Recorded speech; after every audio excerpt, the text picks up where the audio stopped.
believe me. The last few episodes have been quite, uh, I don't know how to say it, but a lot of churn, but every time. So I was reflecting upon everything that happens, and it seems to be that's the same process with my spiritual life as well. Exactly what happens in the episode.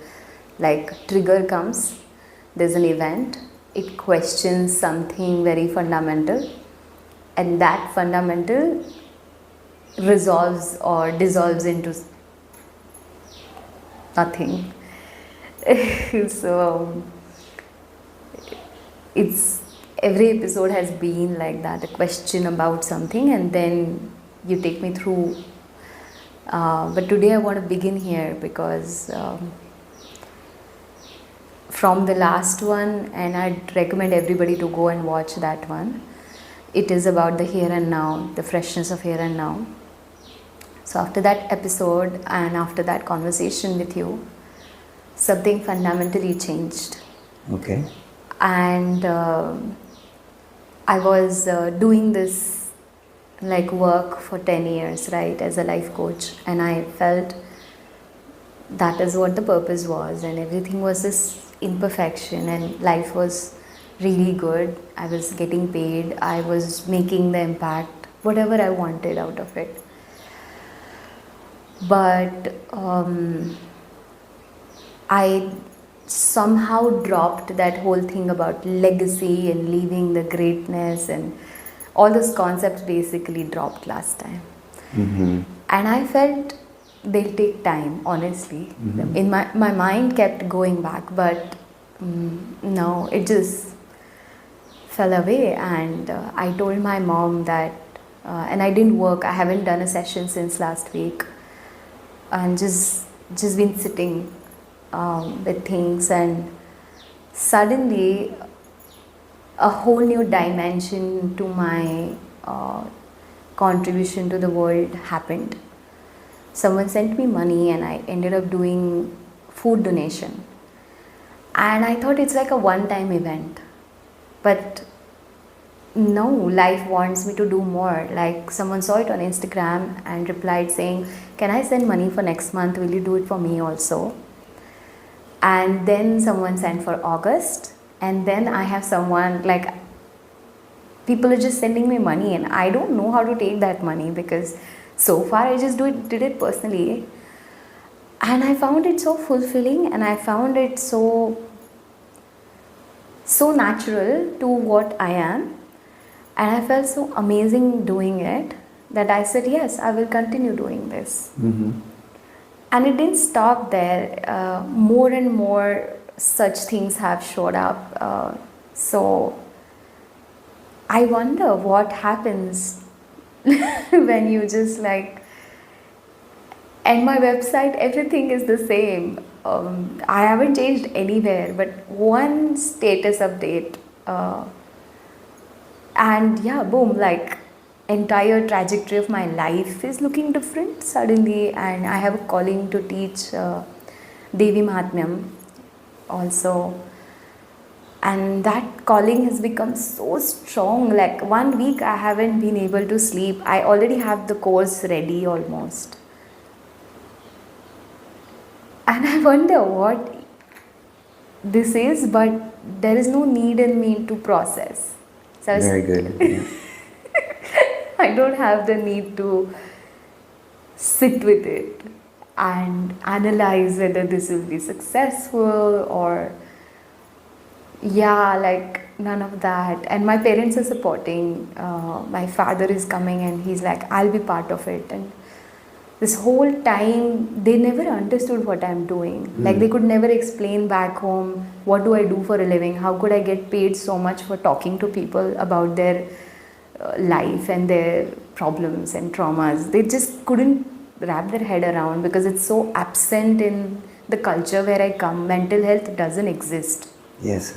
Either there's God problems, or there are financial problems, or there are health problems. But that's the spectrum. Mental health problems are just like almost absent, or else you're crazy, something like that. So they could never explain what I'm doing. And this, they just like so charged, and everybody in the world wants to help me. They were the last people I expected help from. And they're like, yeah, let's do it. What do you want to do? You want to build a temple? We'll get funds. You want to teach people? We'll get people. And I'm like, what? So, yeah, since our last conversation, the entire trajectory of how I saw things I would do have changed. And none of that is me doing it. It's just happening by itself. I feel like as much as a participant as you or anybody else in this game. I might look on the camera, but I don't know like where the money is coming from, where the work is happening, and everything is just like getting lined up. So I just feel so light. And I have no performance pressure. I just don't have any of that. So I wonder what this is. It's been miraculous. I've received a lot of gifts from life all my life, but this is a whole different dimension. It's a whole different paradigm, and life's entire trajectory operating on a different frequency or vibration altogether. Wow. I've never been more happy and elated and joyous in life, I think, in how much I've been in last 1 week after our conversation and all these events. Like, although I was in sheer pain, physically I was really in pain, and I was telling my mom, I'm so much in pain, but I'm so happy. So this discord of this, it's absurd at some point to the mind. But so it is. So just like, yeah, I wanted to begin here today. This is what is happening. Okay. So what's this flow like? What does it feel like for you when you hear this?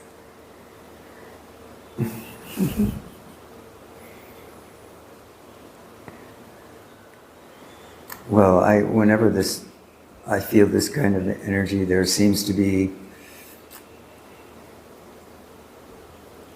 a couple of comments come, and one is that the destiny which is there for you has always been there, and it's so. Please remember that there is still no one doing this.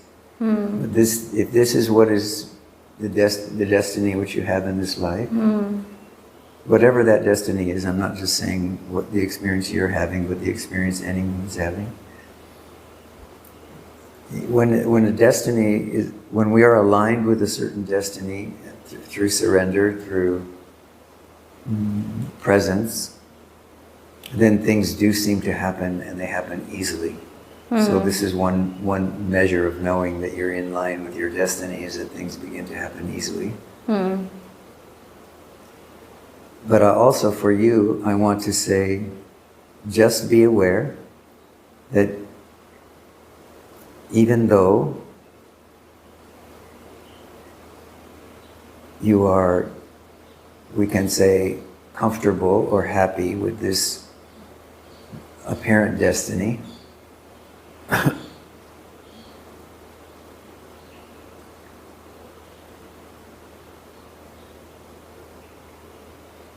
it becomes very easy at this time to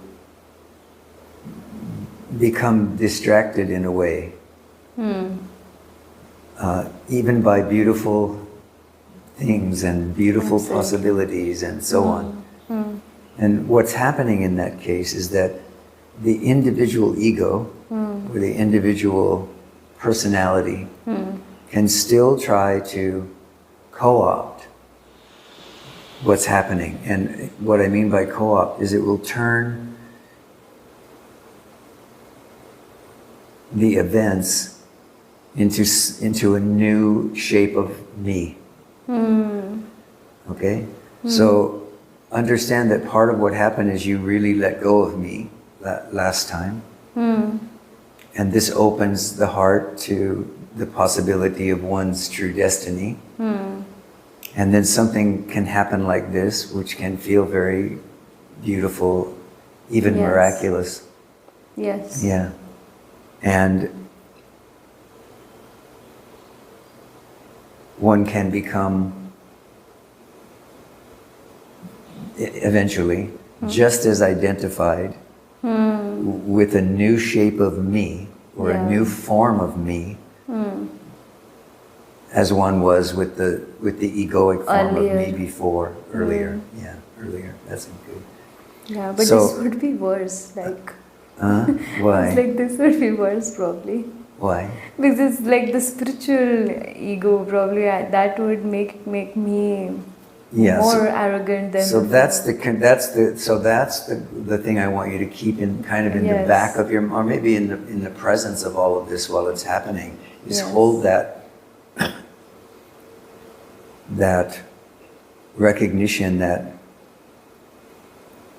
we talked before, I think in the last meeting about, and to correct me if I'm wrong, but did we talk about the hollow reed? I guess, yes. You talked about, and I said something about the way we want to really be throughout whatever our destiny is as though we are a hollow reed and life is Yeah. blowing the tune through the reed and we are just the reed and we remain as the reed. And this can be very hard to do once we become involved with once people begin to think that somehow, because the feeling is, the people will will get the feeling that somehow you are doing this. Yeah, that is very true. And it's that, so Osho used to say, right, that there is, being a guru is one of the worst ways to get identified in the world. So I used to tell everybody, Yes. I don't want to be a guru. Yes. That's Well, the like thing about a it is, constant- the thing about it is that that's a gilded cage. Yes. Yes? Yeah. You know what I mean by a gilded cage? It's a Yes. very beautiful environment, but it's also very confining. It's still a cage. It's still a cage, and It's still a cage. that's the last thing that's probably kept me away all these years from doing many things. So yes, so that's not the problem now. Now you stay in tune with whatever is happening, but always be checking in to be sure that this identity isn't reforming itself around the new Whatever. whatever, This is, yeah. around what yeah. appears to be the new destiny, Yes. and have no attachment to the new form of that destiny, because we remember that things are both the reality of life. The reality is both form and formless. So I'm encouraging you to keep, even with this new understanding, this new vision, Path, this new yeah. path opening up before you, I'm encouraging you to keep looking to the empty nature of all phenomenon, even the most beautiful. Because it's often said in the tradition that the path of difficulty, you know, of ill health or financial problems or personality or psychological problems, that in some ways it can be said this is the easier form of the path. If you get to the form of the path where everything around you is pleasant, pleasing, beautiful, Normal. yeah, and this becomes normal for you, Yeah. then you become also not watchful of the way in which the personality, the ego, and so on Plays out. comes back in, and in a much more subtle way, it co-ops the experience of pleasure. So when that I've never seen this. I've gone through this path of ill health and Yes. problems and Yes. just gone through hell so Yes. far. So how does it come? I don't even know how would it come. Well, but this- to be cautious, just to Well, understand. because the ego is very tricky, and so in the same way that you have the full experience of identifying with when you are feeling sick or things are difficult Yeah. or you are suffering in some way. This is easy to identify with. And then one of the things that the ego can do is it can begin ego. Remember that there is no ego, but one of the ways that the mind can, the psychological. once you feel that paradigm shift where suddenly everything is God, everything is the supreme.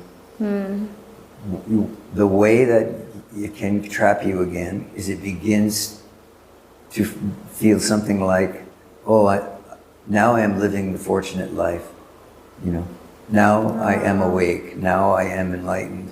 It begins to identify in that way, and that may well be true, but that's really not for you to say. Yeah. It's really not. Other people may say, "Oh, this one is awake. This one is enlightened." Devotees may come around. Others may say, "Oh, this one is so wise and so," but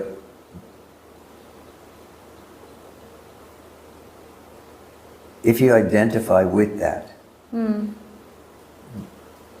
at its core, that's identifying with the role of the guru or the teacher is no different than identifying with the role as the whatever. Anything, yeah. Whatever the sickness or the challenge or whatever. It's still a form of identification. So, that's all I'm saying. Just remind yourself that if this is God's work, if this is the work of the Supreme in this life, through you as a hollow reed, fine, beautiful. Yeah. But don't build a new personality around it. Yes. Just do the work and do it without attachment and do it in freedom. It feels very like it's not possible to plan or know before it happens. So I think that's one way that it keeps itself in check. It's like a self-feeding mechanism to me right now that I don't have to take care of this venture or anything. I'm not responsible. I'm not, like in any way I'm not, I don't know, accountable to the process. So it's much easier and effortless because there's no outcome expected out of it, particular way in which it should be done. So I was also very surprised that the people who showed up, they are not all, into these things. They're living a normal life, everybody, but somehow they felt they want to be part of this. And some friends here, some friends outside India, they just want to be part of this. And it's forming itself like a swarm of bees. How they become. Yes, it's also very beautiful, yes. Yeah, and it's just like really mystical. But if you think that those people won't form some desire for an outcome around it, yeah, you they see, will. Yeah, that's what we're saying here is you need to form no sense of outcome or goal for this, but you will find very quickly that as people get involved, that they will have expectations of what you are doing, of the teacher or guru, of that put you in that position, and then that's where the gilded cage comes in. It's because the question will be, can you remain as free as you feel right now? At this point, I feel very, detached. If I may, I don't know if that is the right word to use, but I feel a gap between it and me. But I also feel, like I was telling you last time, I feel like a free radical. I could be anything now. So is it, Like for example, I quit smoking. Just woke up the other day and I didn't feel like going back to it. And nothing forced, nothing like that. It felt like I was carrying it from my earlier part of life or something. It was my coping mechanism during the traumatic days, but then it carried on as a habit, and I'm like, now it's just a habit. And it just literally dropped. It's like mom was also surprised because they were always worried about my health and concerning. So it's also very nice to see that things drop away. But at the same time, like you said, I don't know what this new... I'm just a week-old baby now. Yeah. And and it feels... Some nights are not sleeping and some nights are sleeping long. A lot of recalibration of the body as well in terms of food and sleep, and very fundamental things have rearranged, I feel. Although I physically is the same person. And and it's been intense in some way as well. But the divine feels more in my gut, in my body. It just feels different. The body texture feels different to me. So it's just, that's what it is right now. Like you said, it is destiny that I'm now getting aligned to. Maybe that was always there, that's why it's effortless or whatever. So the destiny also had you in it and the conversation that happened in it. Yes. But I have pursued inquiry consciously for 10 years. So even that part is divine. So was there ever a doer in this? No. Right? You could never have done anything different. Right? But that's not a consequence of being you, that's a consequence of the destiny of this incarnation. You could never have done anything different. So where were you in all of that? Yeah. It appears that we're making decisions and that we are somehow making choices. Yes. But we never were able to make any other choice. Nothing. Correct. Just talking to mom, I realized this. I was telling her that, was it all along scripted? And maybe the question is yes. Maybe the answer is yes. Maybe there's no question there. So, how are we making decisions then? Are there any decisions that are being made by anybody ever? Well, the answer to that is no. But there's the appearance of decisions being made. But in a certain way of understanding or a certain way of seeing, one sees that one was led to the decision which was already made. I don't know. No, I don't get this. Can you say that again? One was led to the decision which one realizes had already been made in some way by the destiny itself. So the destiny is manifesting both as its own movement or motion, but it's also it's rising as an appearance that until a certain level of understanding, that the individual is the one making the decisions. But at a certain place, a certain level of understanding or wisdom, you can say, it's seen that no other path was possible or no other decision was possible. Yeah. So that's when one can really question, well, was there a doer or was there a decision-making doer? No, there was no decision-making doer, but because you can see that you were just guided by the circumstances, guided by the inherent wisdom of life itself to go in a particular direction or to experience a certain experience for the benefit of later making other decisions that appeared to be made. But all the while you were really being kind of guided in a particular way.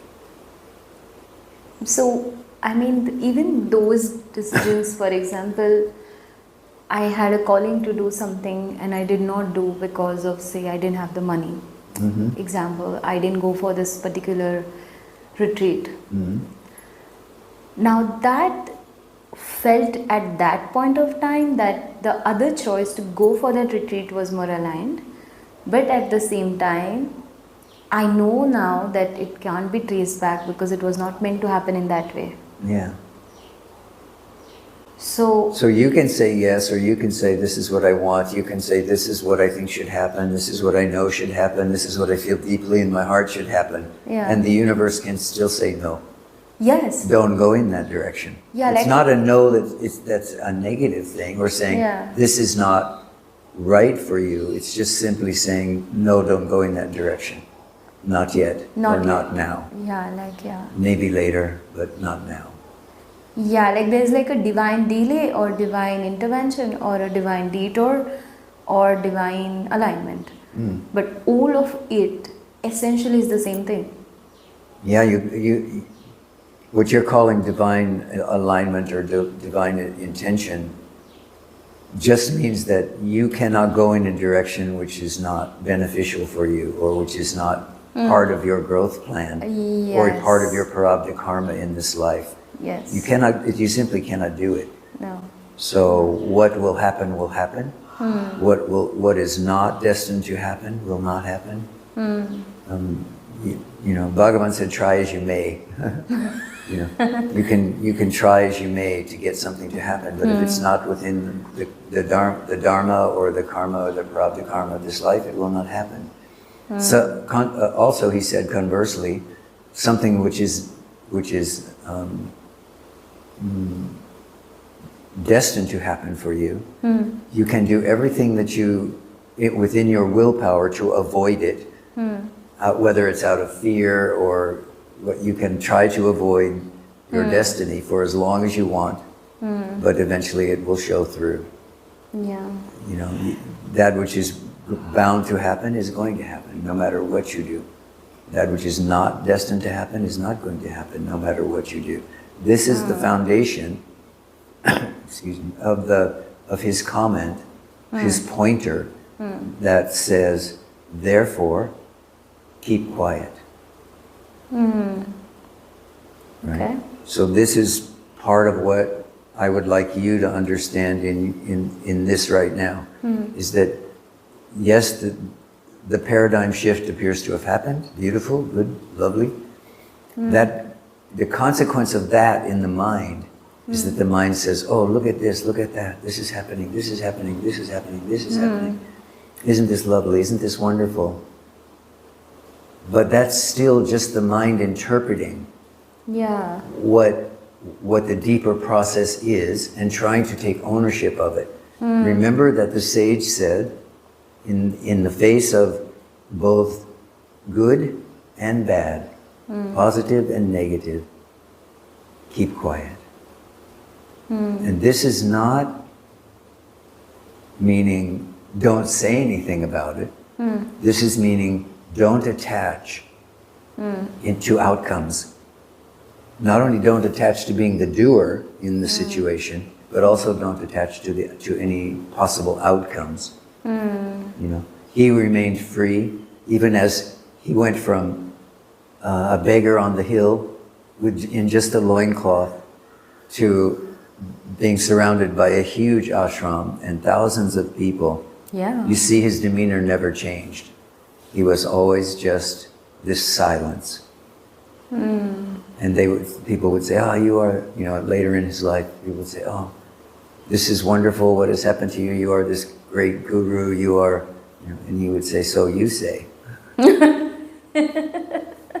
And to one person he said, So yes. yeah, and to one person he said, you know, he talked about this gilded cage idea, but he didn't call it that. He simply said, they were saying, oh, this is so wonderful. You have all these thousands of people they are worshiping you. They are devoted to your person, to your being. And his response was, my tucket has become my jail.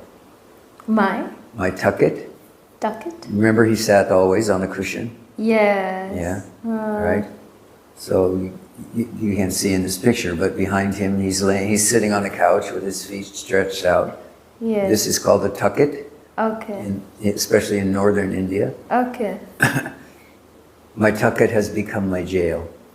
And this was clear. And you can go today to his ashram, and you can go into the meditation hall, and you can see the tucket where he sat for his whole teaching career. Yes. And you can see that there is a wooden...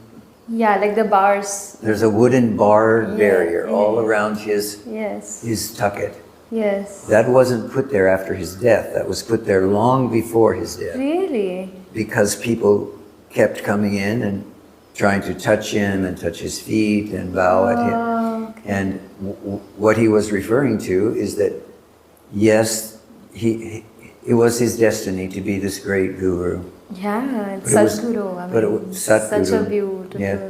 But it was also his destiny not to be able to walk around the hill anymore, not to be able to go out in public, not to be able to do the things that he loved to do. Wow.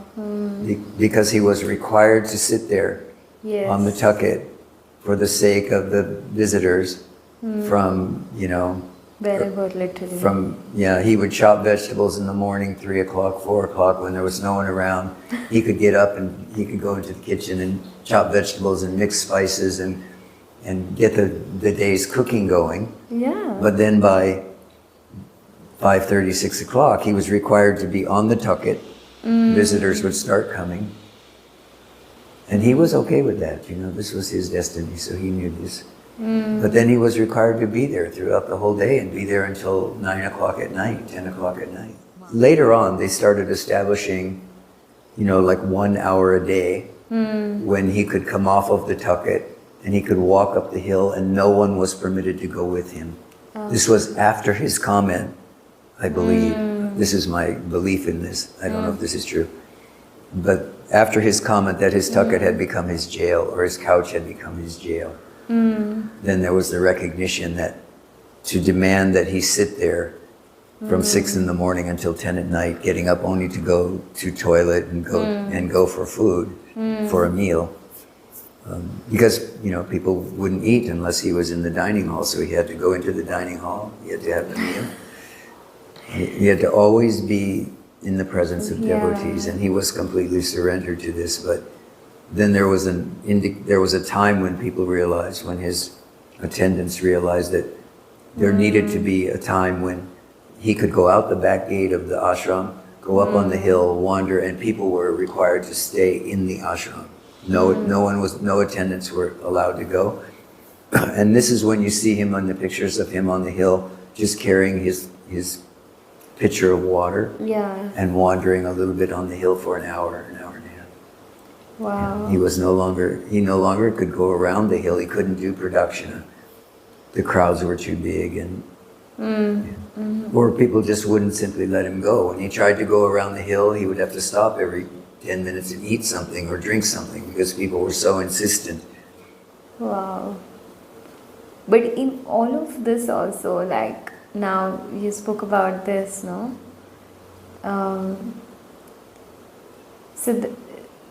It shows up, the destiny or whatever you needed to do.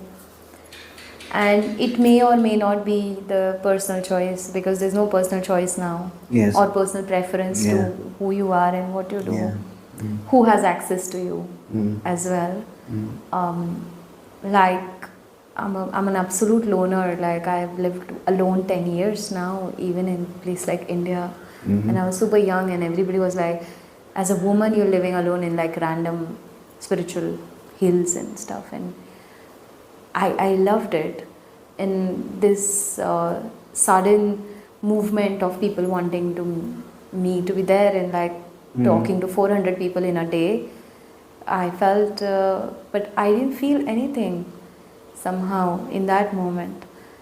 But But even this will come and go. This will happen, no? You know, but even if this does happen, Yeah. recognize that this will come and go.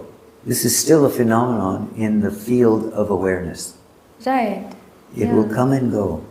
Like, I didn't feel much. I felt, okay, this is what it is. The question still becomes, who is aware of this? You see, this is what can get lost in this kind of an experience, especially if it results in people showing up, you know, and requiring No, but teaching. I'm very happy we are laying this foundation before I start doing what I'm planning to do, because I think this was my last thread. Somehow that was also keeping me a little back. What was the last thread? This part that to talk to public and to be in others, and that do I want to invite all this in my life? But it doesn't have a choice only. Like, I don't Yes, have. I was going to say, you it's don't have a just choice. happening now. You So don't how have a- how you do don't I have a be choice. with it? Is Well, you know, I can just tell you from my own experience that I kept it out of my life for a long time. true, right? Yes. Yeah. So many years. No? Yeah, I kept it out of my life for a long time. And I was quite happy. People still came, but one, two at a time. You know, I wasn't willing to teach in public. And but then circumstances changed that. So at one point I was tricked in a way into. Tricked. I was tricked Why into. would you say that? Because I was invited to come and listen to Ma Devaki Mataji talk about Yogi Ramsara Kumar. And when I walked in and she said, "I have a chair for you here, sit down." Okay. And then she said, "I am not talking tonight, he is." Oh, wow. So Yogi Ramsara Kumar simply said, "It's time. Yeah, just like. It's time." And still at that moment, I didn't think anything of it. I just said a few words, and then people asked questions, and I talked for an hour or whatever, answering people's questions and this and that. And then this whole thing started. But you see, destiny doesn't have anything to do with my choices. Yeah, like you don't have a. I just can't see Right, my preference, right. and that's exactly probably that's my question. That I don't have a preference, and Yes. I have to, and I'm not saying no. I'm not saying yes. Yes. Yes. I am, and that's where it is. Well, understand Is that it? you can only say no or yes in the here and now. If you always remember that, then you can say yes to everything, in a way, because you simply know that even though you say yes to everything, much of it doesn't happen. Isn't this true in your own life? True. Just in your very ordinary life? Yeah, like You can say yes, yes, yes, yes to this person, this situation, that situation, and probably 70 or 80% of that never actually happens. no, yeah. So you that's don't very need to true. say, no, I don't want that. You can simply say, okay, yeah, that's going to happen. Yes, okay. And then the people don't call, or it doesn't happen, or... Yes, This- circumstantially. So I used to read Tao Te Ching as like a Bible for many years, and I somehow feel what Lao Tzu was saying is this phenomenal rhythm, this change of circumstances outside and body and everything is Tao. Tao is how things work, how things The flow of things. the flow yes. of things, and In the phenomenal world, yes. that rhythm is probably the most obvious thing to human life. It's the most ordinary human experience, the Tao, Yeah. because that's how everything is. Like, how could you not? So that which exists anyway. So how, like, who am I to even question, understand whatever I've done so far? Yes. So So just remain neutral to goals and remain neutral to outcomes, and you'll be fine. Yeah. Remain neutral as the doer. Let things unfold in the way that they want to unfold. Like I have practical things to do, and I haven't done them in 3 days, and I just felt like it the right moment is, I didn't feel into it, so I didn't initiate any conversation that I needed to. If I would have, things would have been different, is what I felt before I entered the room. I was just telling mom, I was like, this conversation is due for 3 days, and if today, like if we were not to do this, I will have an hour, I'll go do that. And now we're sitting here. So this was all along the Tao, right? So just seeing Tao from different points in time in the day is probably the exercise now. Sometimes, like I get aware, okay, this is that which exists. That's it. No more stories to it, or this or that or whatever. And if it has to happen, it will. And if it doesn't have to happen, it will not. So I don't want to try to make anything happen. That's clear. So when I don't make anything happen, we'll see what happens. But there is also another thing I wanted to really share with you is that I've never felt this carefree in my life. You've never felt this kind of carefree. I have had deep faith and things, and I'm not careless. I'm not taking care of things. But some part of me is just like, carefree now, that okay, if not this, something else, if not that, something else, but whatever. And that is the most present thing. So you're not careless, but you're carefree, probably more now when something like this changes, and this is also being seen, so I don't know. Just remain. Yeah. Just remain.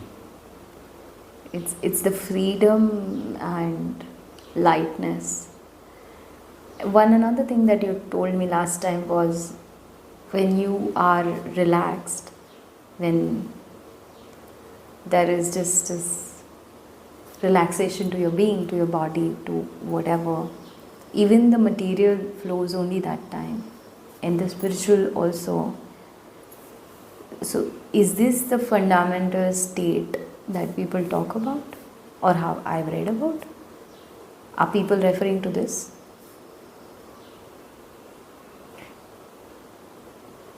What's being referred to or being talked about, I have to say, is not a state. It's an isness. So if there is a... No, I should have framed it. If there is a sense that one is experiencing a state, then again, look to the background on which that state is appearing.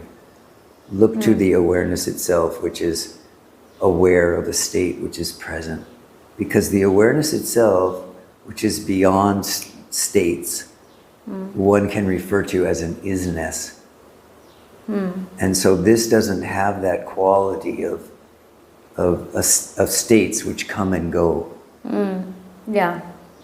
It's just a constant stream. It's not even a constant stream. It's just a suchness. What can I say? Suchness. We're losing the words here. Yeah. We're talking about something that can't really be talked about. Yes, I feel you.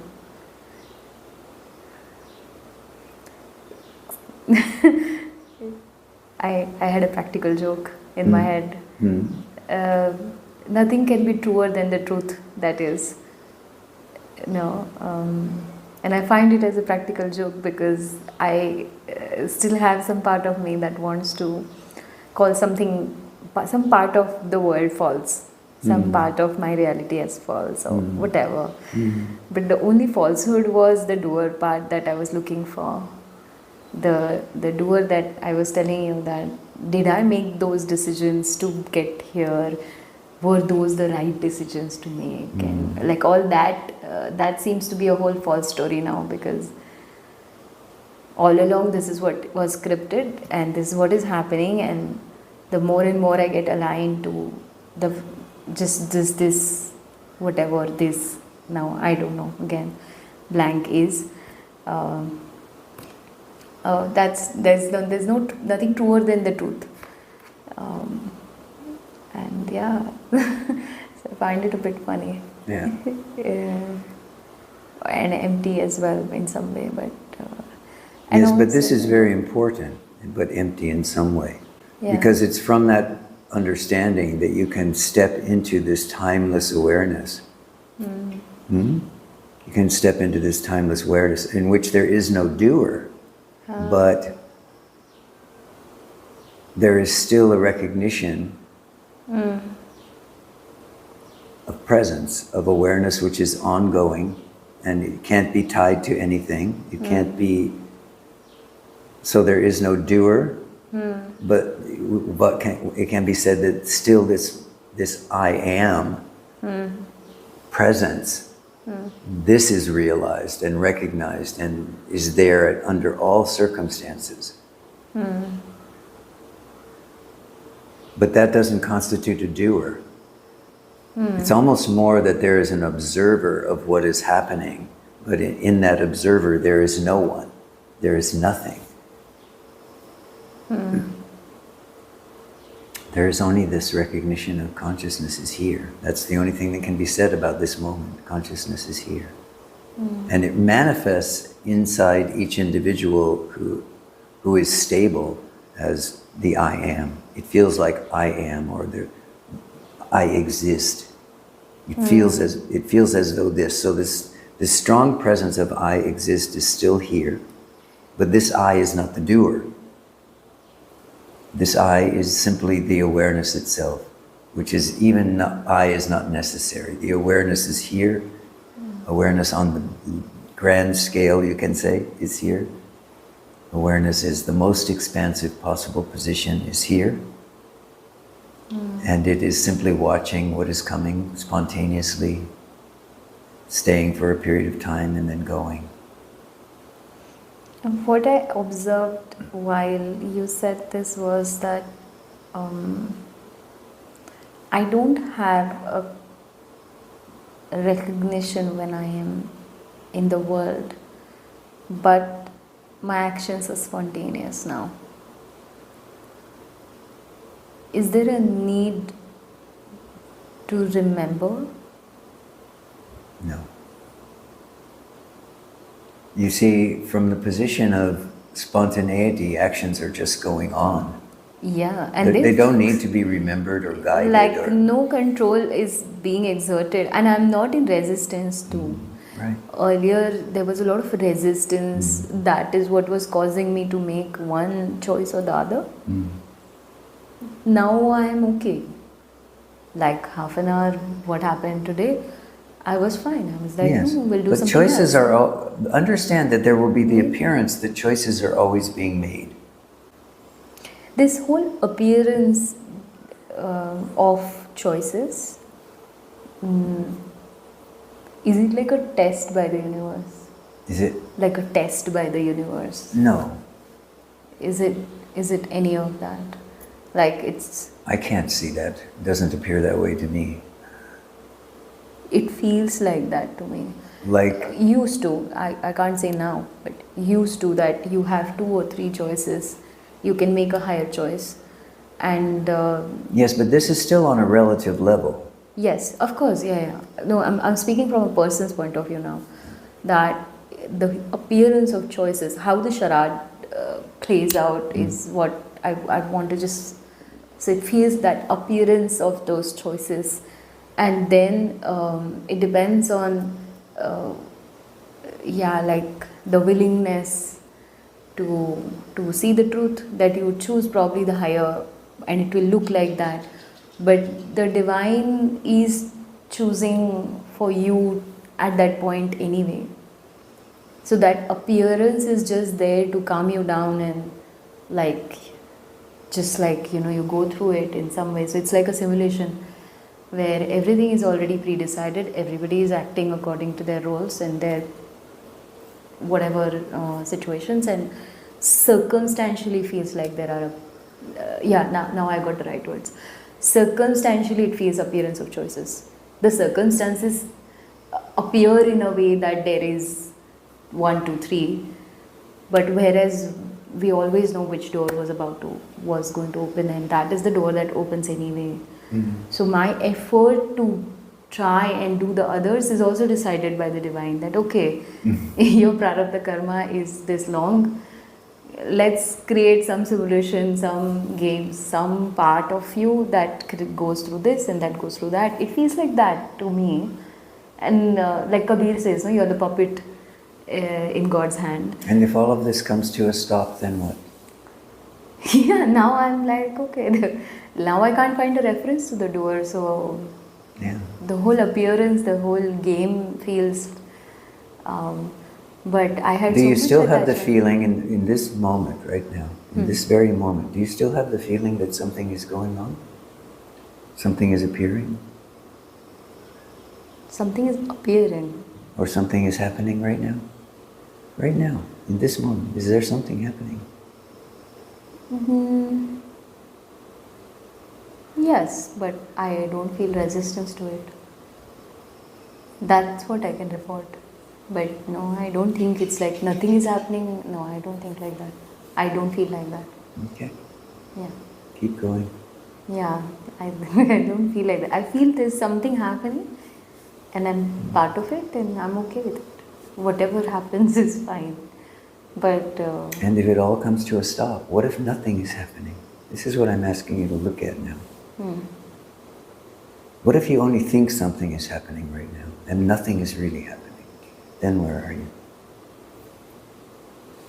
wow, that feels very empty. And what is the problem with that? Not really. Technically, nothing.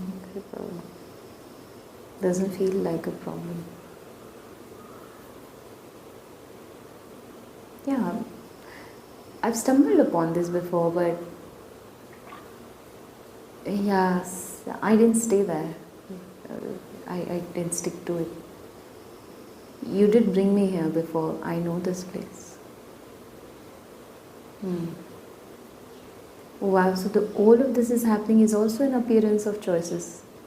It's the Yes. same appearance. Yes, it's an appearance of choices. It looks like something is going on. Yeah. But there is a deeper, we can say, there's another, there's moving beyond what those appearances are and seeing the emptiness of those appearances and then resting in what is there. When all of those appearances are allowed to just dissolve or come to a stop.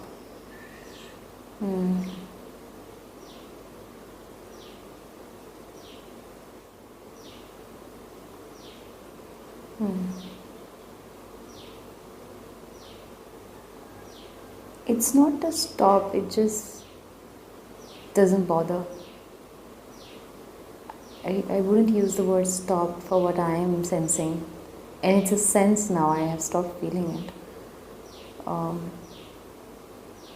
It's just a sense, it's just an intuitive sense. Mm-hmm.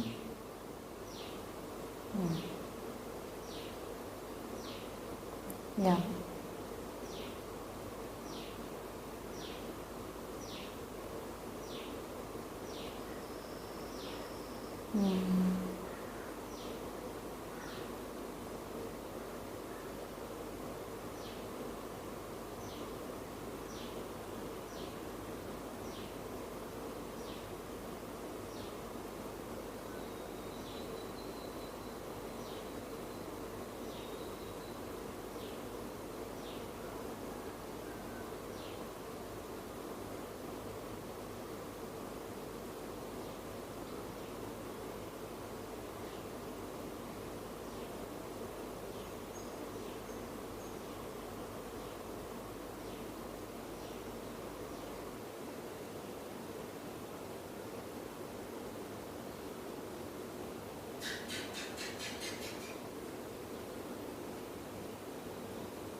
What can be said now?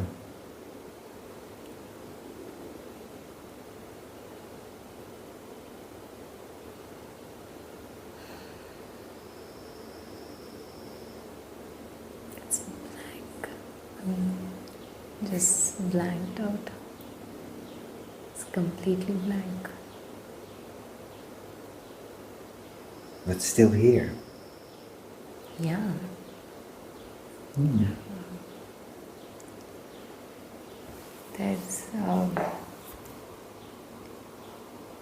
There's a deeper layer to the Tao, and yeah. Yes, it's all beyond choice or choicelessness. You see, all of these concepts are very interesting and lovely to talk about, and we go through these levels, we can say, of understanding. So to say, yeah. But it's all to end up in silence. In this place of, you can say place, but in this recognition of the unconditioned nature of self in every moment. And everything that appears on the surface of unconditioned nature of self is also self, but conditioned through concepts, ideas, experiences, and so on. And this is why it's said that nothing has ever happened, because the unconditioned, the self alone, it has no need for these concepts. It has no need for the choices. It has no need for choice of choicelessness. It has no need of anything. It simply is here now. Yeah, I mean, there's no processing here. Yeah. Nothing happens, nothing gets processed, nothing gets produced. Yeah. And whatever happens. It doesn't stick anymore. It doesn't stick anymore. Yes. Yeah. Very good. But like today, I felt like in this moment, it felt like all of this is just what it's feeling like right now, that the emptiness is not uncomfortable. Very good. Very good. This is the first time ever, because I felt and then I've gotten scared and I've gotten back to some philosophy every time. I saw that part of me just now. Very good. I used the same philosophy to get here, to escape from here as well. And it's very vulnerable to say that to the mind, but I can observe that there is nothing there as well. I can't be vulnerable to anything. I'm not vulnerable at all to anything at this point. So to the mind, it feels like, wow, you're exposing this, but it needs to be exposed because I know I have done it before. And it's nice to acknowledge and put a ribbon on it and let go of it. It served me probably so far in some way, which I don't know. So I would like you to just to look and ask yourself if it's possible for you to see directly that in this emptiness which you are no longer afraid of, or in this silence which you are no longer afraid of, that in order for there to be any thought beyond, you said it is just a blank, or it is just an open space, or however we want to call that. Can you also see that in that space, in order for anything to manifest or to be happening, the very first thing that has to happen is that this sense, or this sense of I has to come forward out of this emptiness. It has to come forward, and then when it does that, all of this begins to flower. Oh, there's Oh. more to this? Oh. Wow. And if that I does not step forward, if there is a simple resting in the silence, this can go on eternally. But that's not the nature of the I either. The nature of the I is to move forward. This is the image of Shiva, completely still, completely silent, completely mountain-like. And Shakti flowing forward out of that. Wow. Yeah. I also feel I'm pregnant with something. Yes.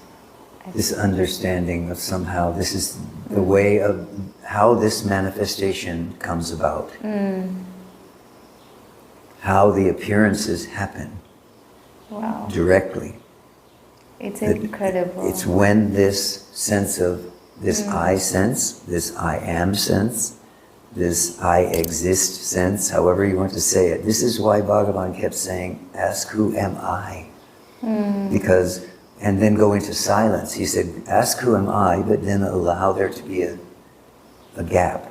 Go into the silence. Don't need the question to be answered. Because eventually, when you become, as you did today, when you go into the silence and there's no fear, there's no rejection, there's no grasping, there's no clinging, there's no doing. There simply is this being, which is here as this silence or this emptiness. Then one has the opportunity to see at some point with the mind, because you see it as the mind which is liberated.